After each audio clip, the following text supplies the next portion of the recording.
할렐루야. 아멘. 이 날짜가 시간이 바뀌면 긴장을 해요.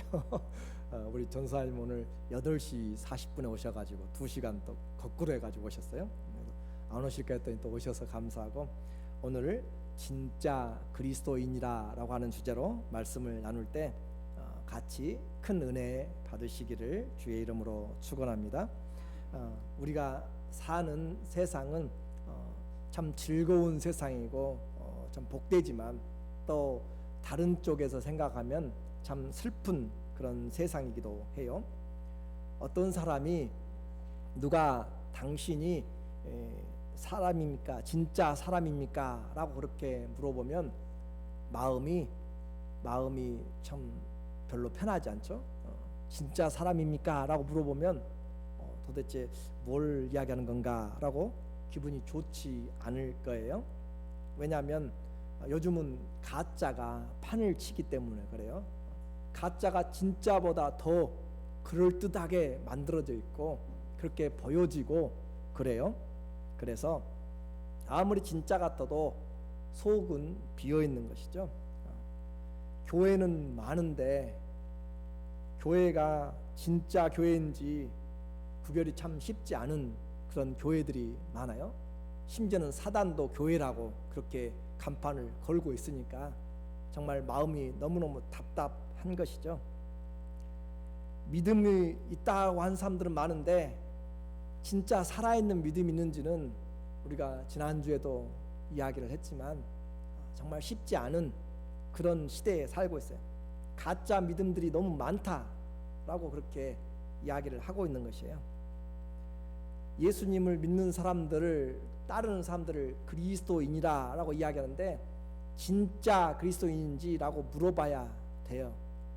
왜냐하면 가짜 그리스도인들이 많이 있기 때문에 그래요. 그래서 슬픈 세상이다 라고 이야기하는 거죠. 기름이면 그냥 기름인데 진짜 기름이라고 해야 또 사람들이 어텐션을 하고, 거기다가 진짜 참 기름이라고 해야 믿어줄까 말까 한 그런 시대가 된 것처럼 진짜 그리스도인인지 오늘 우리에게 주님은 믿고 있어요. 묻고 있단 말이죠. 오늘 나를 확인해보고 정말 첫 번째로 그리스도인이라 라고 기록된 성경의 본문을 통하여서 진짜 크리스찬인지, 트루 크리스찬인지 한번 같이 살펴보므로 그날에 하나님 앞에서 정말 복되기를 원합니다. 사람들이 함께 모여있다가 흩어지기 시작했어요. 왜냐하면 핍박이 따라왔기 때문에 그렇습니다. 19절에 오늘 본문에 보면은 19절에 때에 스테반이 순교가 되었죠. 스테반의 일어난 일로 환란을 인하여서 흩어진 자들이 저 베니게와 페니키아죠. 그리고 구브로와 사이프러스, 키프로스라고 하는 섬에, 그리고 안디옥까지 이르러서 유대인에게 복음을 전하기 시작했습니다. 환란이 와서, 핍박이 와서 사람들이 흩어졌다라고 했어요. 그런데 흩어졌는데 그들이 가서 복음을 전하고 있습니다. 그래서 그 복음을 전하는데 이름 없는 제자들이에요. 여기 나오는 사람들은 이름이 없는 제자들입니다. 그래서 구브로로, 또 구레네로, 또 그리고 사람들이 구레네라고 한 것은 리비아죠. 리비아로, 그리고 헬라파 유대인들이 가서 전하는지. 그래서 그들이 지금 가서 복음을 전하는데 그 중에 구브로와 구레네 몇 사람이 이 키프로스에 사는 사람들, 또 구레네, 리비아 저 남쪽에 있어요. 모로코 근방에 그 리비아에 사는 사람 몇 사람이 안디옥에 이르러 헬라인에게도 주 예수를 전파하니, 그렇게 해서 헬라인에게도 주의 복음을 전했다라고 그렇게 이야기를 해요. 지금 박해를 받아서, 예루살렘에서 박해를 받아서 그들이 어디로 가냐면은 자기 고향으로 간 것이 아니라 박해를 받아서 다른 곳으로 안디옥으로 갔다라고 그렇게 이야기를 합니다. 안디옥으로 갔다. 왜 갔을까요? 왜 핍박을 받아서 예루살렘에서, 여러분이 지금 여기 시애틀에서 만약에 핍박을 받으면 한국으로 가지 않고 왜 저 아프리카로, 또 유럽으로, 또 다른 대륙으로 그렇게 갈까? 그것은 바로 복음 때문에 그렇습니다. 생명의 복음은 어떤 환경에서도 절대 변질되지가 않고, 생명의 복음은 그 어떤 환경이 되어도 우리를 막아설 수가 없기 때문에 그래요. 핍박 중에도 복음을 전했습니다. 그것이 오늘 우리에게 말하는 내용이에요. 핍박 때문에 자기들이 모여있던 땅에서 도망갔어요. 도피가 된 거죠. 생명의 위협도 있습니다. 산업을 버리고 친척들을 버리고 그곳을 도망간 사람들, 앞으로 무슨 일이 일어날지 알지 못하는 그 땅에서, 그 사람들 사이에서 가서 그들이 했던 것은 복음을 전했다라고 이렇게 이야기합니다. 이름도 없는 사람들이 가서 복음을 전함으로 그 사람들로 인하여서 앞으로 세계 교회를 선교할 그런 교회가 세워지게 된 시초를 이야기합니다. 오늘 우리에게, 사람들에게는 위기였어요. 그런데 하나님의 나라에는 기회로 그렇게 이야기를 합니다. 왜 핍박이 찾아왔을까? 왜 우리 인생에서 이런 일이 있을까? 우리는 한번 생각을 해보아야 돼요. 사도행전 1장 8절에 보면 주님이 분명하게 이야기합니다. 성령이 너희에게 임하시면 너희가 권능을 받고 예루살렘과 온 유대와 사마리아와 땅끝까지 이르러 내 증인이 되라 라고 그렇게 이야기를 해요. 그리고 나서 하나님의 성령이 임하시고, 그리고 그들에게 하나님의 사도들을 통하여서 5,000명, 3,000명씩 그렇게 회개하고 돌아오면서 허다한 제사장의 무리들까지 다 복종하면서 예루살렘에 또 그 근방에 복음이 충만하게 전해졌습니다. 그런데도 여전히 예루살렘 지경 밖을 넘어가지 않고 또 이방 이스라엘 지경 밖으로 넘어가지 않는 그런 환경에 있기 때문에 하나님은 핍박이라고 하는 것을 통하여서 하나님의 복음을 준 겁니다.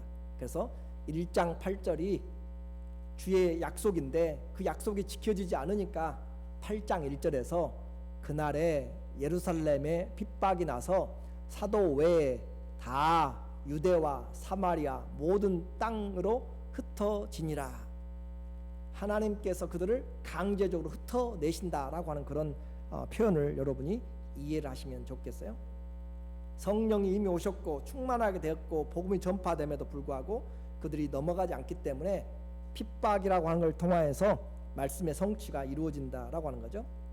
가짜 믿음 말고 진짜 믿음을 이루어내도록 그렇게 주님이 하시면서 예루살렘의 지경을 넘어가고 이스라엘 국경을 넘는 성령의 사역입니다.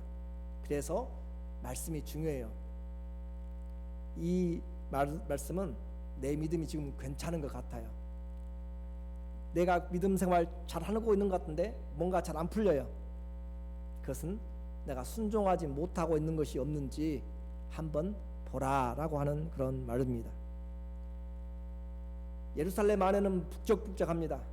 거기 안에는 수많은 사람들의 기적과 표적들이 나타나고 있어요. 그런데 하나님이 핍박을 통하여서 그들을 다 흩어버려요. 왜냐하면 약속을 이루기 하기 위해서, 말씀을 이루게 하기 위해서. 오늘 내 삶 먹고 살만한 거 쌓아놨어요. 내 삶 그냥 그럭저럭 괜찮은 것 같아요. 믿음 생활도 이렇게 하면 괜찮은 것 같은데 뭔가 하나님이 주시는 살아있는 믿음의 은혜와 기쁨과 또 주님이 주시는 정말 주의 영광을 보는 것들이 없다라고 이야기한다면, 핍박이 지속적으로 따라오고 풀리지 않는다면 내가 하지 않을 일들을 하고 있다든지 아니면 해야 될 일을 하지 않는지 한번 보라라고 하는 것이죠. 내가 제자인지 아닌지 오늘 주님이 말씀을 하고 있는 것입니다. 그래서 복음으로 살지 않으면 우리의 삶이 합당하지 않게 그렇게 핍박을 당할 수도 있다라고 하는 거죠. 예수님 믿고 잘 될 줄 알았는데 힘들고 어려운 생명의 위기까지 찾아와서 떠나게 되었네요. 그럼에도 불구하고 진짜 제자는 믿음이 변하지 않는 것입니다. 진짜 제자는 힘들고 어려움이 닥쳐와도 교회를 떠나거나 주님을 등지거나 그렇게 하지 않아요. 그것이 진짜 예수님 믿는 사람입니다. 여러분은 또 우리는 예수님의 제자인가? 오늘 주님이 말씀하고 있는 내용이죠. 복음을 짊어지고 있다면 내가 삶이 힘들어서 이민을 가든지 아니면 어떤 어려움이 있어서 직장을 옮기든지 이사를 가든지 무엇을 하든지 간에 집을 떠나 어디를 가든지 간에 그들에게 들어와 있는 예수님은 증거되어야만 됐던 것이 그들 안에 있던 예수님의 일이었습니다. 복음을 짊어지고 다닌 사람들은, 함께하는 사람들은 어딜 가든지 복음의 말을 하게 돼 있어요. 그것이 진짜 그리스도인이다라고 하는 것이죠. 제자다라고 하는 것이에요. 그래서 무명의 제자들이 복음을 가서 전함으로 생각지도 않는 부흥이 일어나기 시작했고, 그 교회가 세계 선교를 담당하는 안디옥 교회로 태동하기 시작한 것이죠. 21절에 그 보이지 않는 제자들이 가서, 무명의 제자들이 가서 전하였더니 주의 손이 그들과 함께 하심에 수다한 사람이 믿고 죽게 돌아오더라. 사도가 간 것도 아니고 훈련받은 자들이 간 것도 아닌데 가서 전한 평신도들, 가서 전한 무명의 그리스도인들 때문에 사람들이 모이기 시작했습니다. 그리고 그 소문은 500km가 떨어져 있는 예루살렘 본교회까지 들려지기 시작했어요. 저 이방 땅에, 시리아에 그 안디옥이라는 곳에 예수님의 이름을 부르는 자들이 모여있더라. 어떻게 된 일이냐라고 생각하기 시작했습니다. 그리고 그들은 예루살렘 교회가 소문을 듣고 바나바라고 하는 사람을 그곳까지 보내게 된 것이죠. 300마일의 거리입니다. 그곳으로 보내었습니다. 오늘 우리는 이제 흩어진 사람들의 삶이 복음 중심이었다는 것을 이제 보았고, 그리고 또 하나님의 일꾼은 어떻게 살아야 되는가, 이 바나바의 삶을 통해서 다시 말씀드리고 있어요. 바나바는 요셉이라고 하는 본래 이름입니다. 바나바는 사도들이 붙여준 별명이에요. 또 다른 이름이죠. 예루살렘의 교회가 이 안디옥의 상황을 살피기 위해서 이 바나바를 보내게 됐는데, 바나바는 도착하자마자 그 모든 일의 그 배후와 중심이 바로 하나님의 계획하신 은혜인 것을 보았습니다. 그래서 그들로 하여금 이 믿음에 굳게 있으라라고 그렇게 이야기했어요. 23절에 저가 이르러 하나님의 은혜를 보고 기뻐하여 모든 사람에게 굳은 마음으로 주께 붙어 있으라 권하니, 가서 보고 이것은 하나님의 일이다라고 그렇게 사도가 인정을 하고 예루살렘에 이 일은 하나님께서 준비하신 계획이다라고 그렇게 이야기를 했습니다. 이 사도의 보고로 인하여서 이 안디옥 교회는 정상적인 교회로, 선교를 담당하는 교회로 그렇게 세워지게 된 것이죠. 만약에 이 바나바가 가서 올바른 보고를 하지 않고 자기의 생각대로 그렇게 하게 된다면 다른 결과가 나타날 수 있습니다. 가서 보니까 사람들은 많이 모여 있는데 율법을 지키는 자들도 없고 제대로 훈련받은 자들도 없고 오합지졸일 뿐만 아니라 사입이더라라고 그렇게 보고했다면 이 교회는 더 이상 존재하지 못했을 것이죠. 그런데 그는 분명히 가자마자 하나님의 은혜다라고 그렇게, 하나님의 계획이다라고 그렇게 이야기를 했습니다. 그리고 성경은 그의 성품을 바로 드러내고 있어요. 24절에 보니까 한번 읽어볼까요? 바나바는 착한 사람이요 성령과 믿음이 충만한 자라. 이에 큰 무리가 죽게 더하더라. 오늘 우리에게 이 바나바라고 하는 사람에 대해서 이야기를 하면서 성경은 그를 첫 번째 소개하는 그에 대한 인상은 착한 사람입니다. 어떤 사람이라고요? 착한 사람, 아가도스라고 하는 그 단어죠. 착하다, 마음이 착하고 물러 터진 것을 말한 것이 아니에요. 착하고 선한 일을 많이 베풀므로 드러나는 그런 상태와 인격을 아가도스, 착한 그런 뜻이죠. 정직한 그런 뜻이고 우수한, 유용한 사람 그런 뜻이 함께 들어있는 아가도스, 착한 뜻입니다. 그러니까 이 바나바의 이 상황은 그는 이 믿음 안에서 정말 그는 착하다, 누가 보아도 정직한 사람, 착한 사람이다라고 하는 인품이 온유하고, 그 사람을 대하면은 가장 먼저 느껴지는 것이 온유하고 겸손한 사람. 그래서 그 나오는 소개가 지금 성령이 바나바는 착한 사람이다. 요즘 착한 사람 보기가 쉽지 않아요. 우리에게 첫인상이 당신은 참 착한 사람입니다, 선한 사람입니다 라고 이야기한다면 참 좋은 것이죠. 그는 이 착함뿐만 아니라 성령과 믿음이 충만한 자라라고 이야기합니다. 좋은 인격으로 뿐만 아니라 성령이 충만한 사람, 성령 안에서 순종하는 사람이죠. 그리고 믿음이 충만한 사람, 자기 생각으로 하지 않고 말씀을 믿음으로, 그 들음으로 그 말씀을 따라서 살아가는 사람, 인격과 성령과 신앙이 어우러져 있는 사람. 그래서 예루살렘에 있는 사도들도 저 멀리 보내서 일을 해결하도록 하는데도 전혀 다른 의견이 없이 이 바나바를 보낼 수 있고, 그 예루살렘 안디옥 교회에서도 이 사람을 받아서 전혀 반대하지 않고 오히려 사람들이 함께 더 모여서 그와 함께 사역할 수 있는 그런 사람이 바로 이 사람이었죠. 그리고 그는 여기에 뿐만 아니라 이미 그의 믿음이 어떤 믿음인지 우리에게 증거를 해주고 있어요. 사도행전 4장 36절에 그가 처음에 등장하는데, 구브로, 바다에서 바다, 사이프러스라고 했죠. 구브로에서 난 레위 족속입니다. 제사장이 나오고 또 하나님을 섬기는 구별된 12지파 중에서 특별히 레위 지파죠.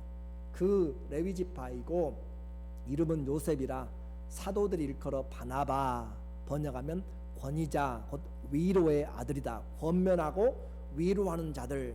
그래서 son of encouragement, 그래서 권면하는 자. 그렇게 하니 그가 밭이 있어 팔아 값을 가지고 사도들의 발 앞에 두니라. 이미 오늘 11장까지 오기 전에 그는 어떤 사람이었는가 하면, 그는 하나님 앞에서 섬기는 자였고, 그리고 권면하고 위로해 주는 사람, 그리고 물질에서도 이미 시험을 통과한 사람, 자기의 밭을, 재산을 팔아가지고 사도들 앞에 놓고 교회가 쓸 수 있도록 그렇게 재산의 담을 넘어간 사람, 물질의 시험을 넘어가고 사람들과의 관계에서 이미 인정받은 사람입니다. 그리고 그는 거기에서 멈추는 것이 아니고, 사도 바울이 변화받았을 때 사도들과, 다른 사도들과 만나기가 쉽지 않았습니다. 왜냐하면 핍박자요, 포행자요, 악행을 행한 자였기 때문에 그가 가서 만나려고 해도 만나주질 않는, 변화를 믿지 않을 때 이 바나바가 이 사울을 데리고 가서 사도들과 함께 연결시켜주는 그런 사역을 한 거죠. 사도행전 9장 27절에 보면은 바나바가 사울을 데리고 사도들에게 가서 그가 길에서 어떻게 주를 본 것과 주께서 그에게 어떻게 예수의 이름으로 담대히 말하던 것을 말하니라. 그래서 사울이 제자들과 함께 있어 예루살렘에 출입하며, 이 사울이 제자들과 함께, 사도들과 함께 한 무리가 될 수 있었던 것은 다 바나바가 가운데서 중재자 역할을 했기 때문에 그렇습니다.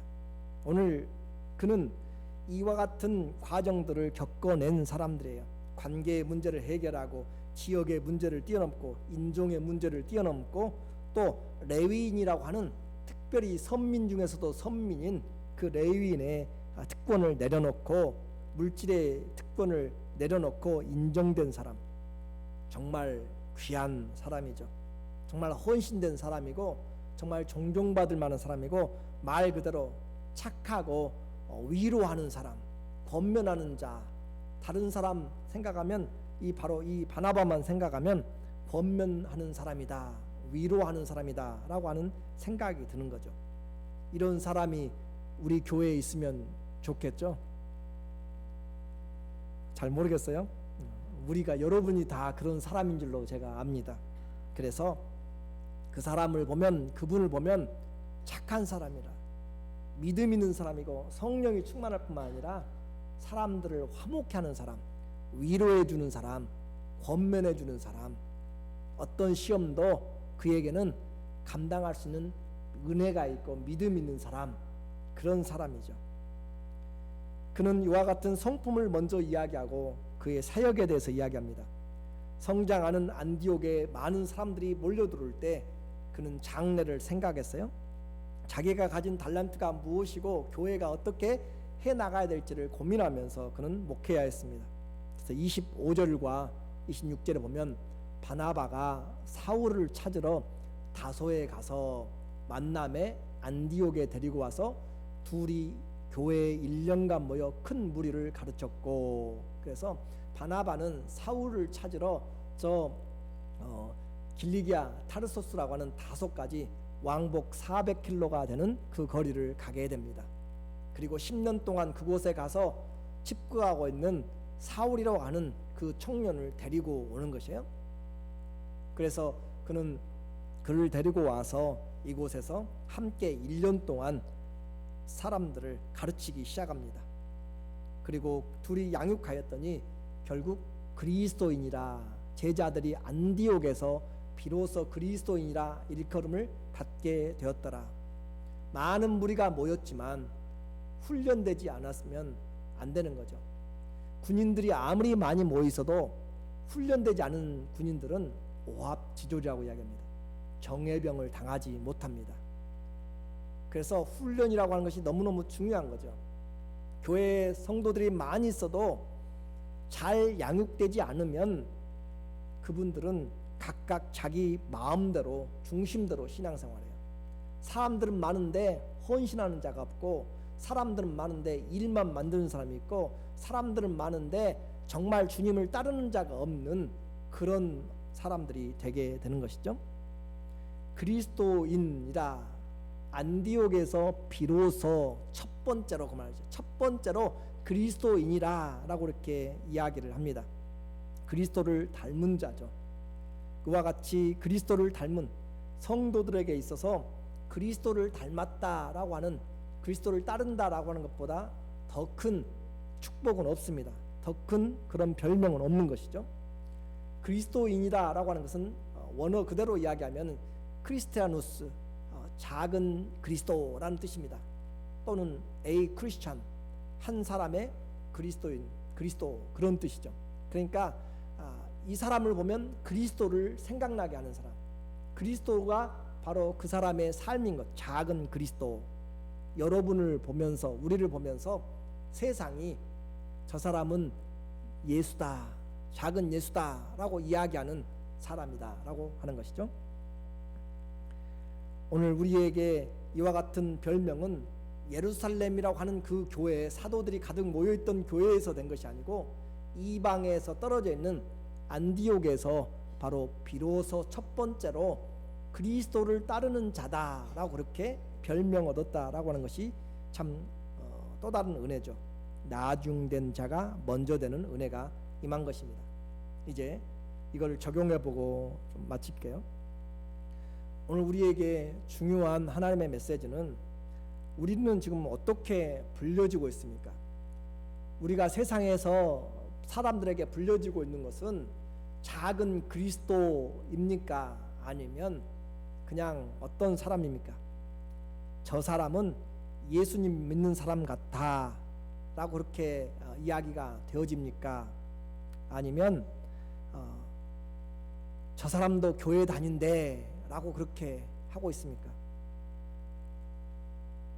처음 신앙생활 할 때는 얼마든지 그런 소리를 들어도 상관없어요. 비난받을 수도 있습니다. 왜냐하면 세상 가운데서 왔기 때문에.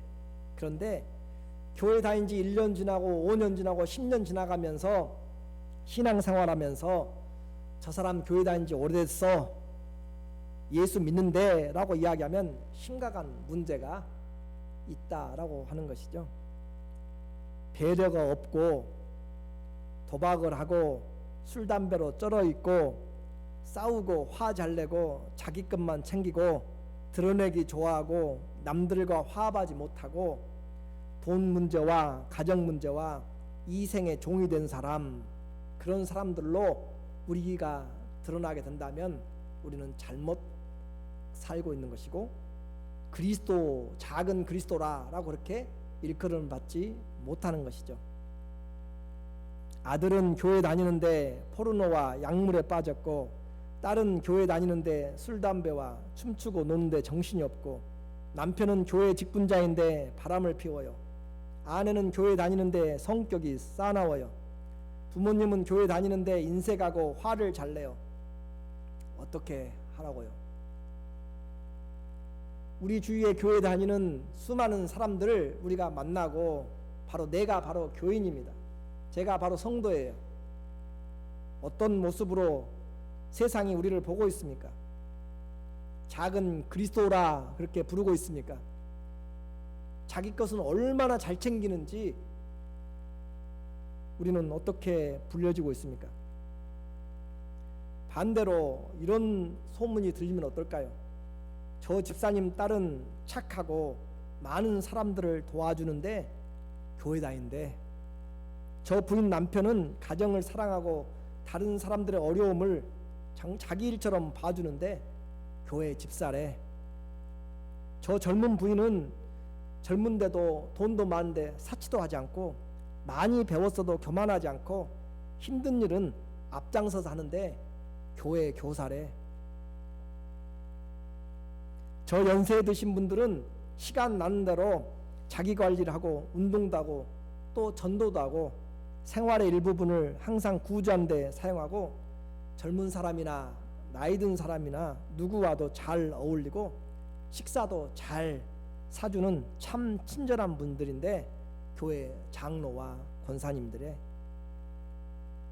저 젊은 부부는 얼마나 부지런한지 일도 열심히 하고 직장에서도 모범이고 가정도 화목하고 성격도 좋아서 어울리기를 잘하고, 또 손이 커서 일이 있으면 이웃을 도와주고 또 음식도 잘 해다가 가져다 주는데 교회 집사님들이래. 이런 소리를 들으면 우리 주님은 기분이 어떨까요? 이제 문제는 우리는 어떤 것이 좋은지 또 어떤 것이 나쁜지 알고 있습니다. 몰라서가 아니에요. 그런데 우리는 그 주님이 어떤 분이신지를 아직도 아는 것 같지만 모르기 때문에 우리의 행동이, 삶이 변하지 않습니다. 성경을 아는 것 같은데 잘 알지 못하니까 변하지 않습니다. 주님이 정말 왕의 왕이고 만주의 주시라고, 그분이 곧 오셔서 산 자와 죽은 자를 심판하시고 그분의 나라가 영원히 있다라고 그렇게 분명한 말씀을 하는 것을, 그 말씀만 정확하게 믿어도 우리 삶은 분명히 그 주님 앞에서 바꾸려고 최소한 몸부림은 칠 것입니다. 주님은 행한 대로 심판한다라고 그렇게 말씀하시고, 내 말로 내가 그대로 심판한다라고 말씀하시는 것을 한 번만 기억한다면, 주님은 의로우신 재판장이라는 사실만 안다고 해도 우리는 우리 생활에서 마음대로 하지 않을 것입니다. 하나님의 말씀을 너무 가볍게 여기기 때문에 오늘 우리가 모습이 이럴지도 모릅니다. 또 반면에 나는 그냥 이대로가 좋아, 그렇게 생각하고 있기 때문에 그럴지도 모릅니다. 내가 진정으로 그리스도인이 되기를 원하지 않기 때문에, 또 거기에 대한 열망이 없기 때문에 그럴지도 모릅니다. 행함이 없는 믿음은 죽은 믿음이다라고 야고보는 우리에게 정말로 영혼이 없는 몸이 죽은 것 같이 행함이 없는 믿음은 죽었다라고 그렇게 말합니다. 맞아요? 틀려요? 분명히 맞죠? 저는 두렵습니다. 들을 기회가 있고 은혜 받을 만한 기회가 있을 때 그 기회를 놓쳐버릴까 봐 두렵습니다. 우리는 내가 내 몸을 지킨다라고 생각할지 모르지만 내일을 장담하지 못합니다. 이제 겨울로 접어들면 한 주 한 주가 감기와 몸살로 여러분이 어떻게 될지, 또 한 주 한 주가 어떻게 변화될지 우리는 알지를 못해요. 내 인생에 있어서 더 기회가 있다고 생각할지 모르지만 그것은 여러분이 시간의 주인이 되었을 때 하는 말이지, 시간의 주인은 하나님이십니다.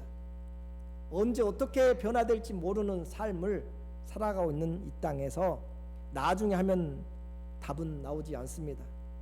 오늘 우리에게 성경은 진짜 그리스도인이냐라고 그렇게 묻고 있습니다.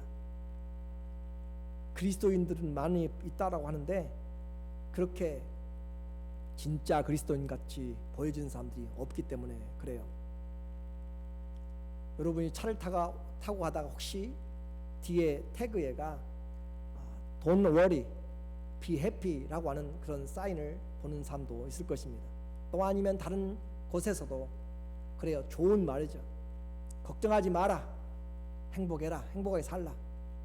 그런데 그 말은 모두에게 좋은 말 같은데 그 말이 나오게 되는 백그라운드에는 There's no God, 하나님 없다, 천국과 지옥도 없다. 그러니까 기독교가 겁주지 마라, 그것에 대해서 겁먹지 마라, 그 말이에요. Don't worry, 하나님 안 계시다, 천국과 지옥도 없다, 신경 쓰지 마라. 단지 이 땅에서 즐겨라, 해피해라, 행복해라. 그런 문화를 우리는 겉으로 지금 가까이 보고 살고 있는 것이죠. 그리스도인이라 이야기를 많이 해도 서로 신뢰하지 않습니다. 직분을 이야기해도 이젠 더 이상 신뢰가 없습니다. 교회의 부끄러움이죠. 정말 교회의 부끄러움이고, 저도 여기다가 진짜라고 하는 단어를 붙이는 것이 얼마나 정말 창피하고 어려운 일인지, 그럼에도 불구하고 우리는 거기에 대해서 반응이 없는 것입니다. 왜냐하면 너무 가짜에 익숙해졌기 때문에. 기도 많이 하고 성경 많이 알고 전도 많이 한다고 작은 예수라 불립니까? 돈 많고 많이 배웠다고 불리는 것이 아니죠. 삶이 주님 닮았을 때죠. 오늘 바나바 같이 그는 착한 사람이라, 삶이 그리스도를 닮은 사람, 섬김과 희생과 선함과 위로의 사람으로 그렇게 성령이 충만하고 믿음이 충만하고 그는 사람들에게 칭찬받는 그 사람이 바로 작은 그리스도인이라고 그렇게 일컬음을 받습니다. 올 한 해도요 얼마 남지 않았습니다. 이대로 마치면 안 될 것 같습니다. 주님은 우리에게 분명하게 내 안에 무엇을 가지고 있느냐라고 그렇게 물어보고 있는 것이죠. 그래서 진짜 그리스도인의 행동을 실천해야만 되는 것이죠. 결심만 하고 행함이 없는 시대가 되었기 때문에 내가 그리스도를 주로 섬기는 그런 증명을 하려면은 내 믿음이 살아있음을, 진짜 그리스도인임을 내가 증명하는, 그것은 바로 내가 그리스도의 복음으로 준비되었는지, 환난이 다가와도 핍박이 다가와도 내가 어디 땅을 가든지 그리스도를 전하며 그리스도 안에서 부흥회를 할 수 있는지, 요셉이 포로로 끌려가도, 이집트로 끌려가도, 배신을 당하여도 그 안에 하나님 안에서 그가 종살이를 하더라도 하나님이 함께 하심을 알고 사람 앞에서 사는 것이 아니라 하나님 앞에서 신앙을 그 우상 가득한 곳에서 지킬 줄 아는 사람, 그리고 그 신뢰함이 가족들에게도 그의 보디발의 가정에도 알려질 수 있는 사람, 오늘 송곳은 주머니에 넣으면 삐져나온다고 하는 것처럼 그리스도가 우리 안에 있고 복음이 우리 안에 있으면 살아있는 복음은, 살아있는 생명은 반드시 드러나게 되어 있기 때문에 오늘 우리에게 주님이 다시 말씀드리고 있는 것이죠. 내가 살아있느냐라고 한다면 말로만이 아니라 산 믿음의 사람인 것을 행함으로 보여라 라고 이야기합니다. 이번 우리 땡스기빙 때 우리는 초청을 하고 있습니다. 우리의 남편, 우리의 자녀, 우리의 친구, 우리의 이웃들에게 최소한 오든지 안 오든지 우리는 씨는 뿌려야 됩니다. 주의 손이 함께 역사할 수 있도록 믿고 기도해야 됩니다. 주님 앞에 내가 그리스도를 믿는 자임을 다시 한번 확인하면서 주 예수님을 마음에 품고 전하는 살아있는 진짜 그리스도인이 되기를 예수님의 이름으로 축원합니다. 아멘. 기도하겠습니다.